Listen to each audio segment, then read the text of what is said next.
Sa isang pahina ng isang libro, may mga salitang ako lang ang nakakaamok. Mga linyang isinulat ng damdaming totoo, ngunit lihim, dahil tayo'y bawal sa mundo. Kristiyano ka at Muslim ako. Dalawang paniniwalang pinaghiwalay ng mga tao, parang dalawang tinta na magkaibang kulay. Magkasalungat daw pero parehong kay gandang pagmasdan ng isang linya ng buhay. At sa bawat pahinang niluluma ng panahon, at ang tadhana'y ang daanan ay di naaayon, may mga tuldok ng saya, may mga kudlit ng lungkot, kahit ang kapalit nito ay ang lihim na kirot.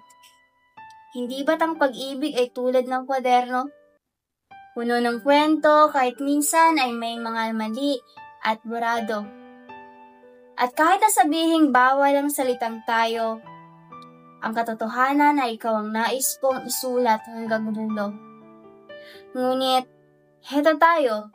Sa huling pahina ng ating kwaderno, mararamdaman ang bawat sakit na dulot ng pagkatalo. Ang tintay natutuyo at ang papel ay napupunit at ang tanging natira ay ang alaala na kailanmay hindi masusungkit. Dahil ipinagbawal, ngunit kailanman ang damdamin hindi ipagkakait.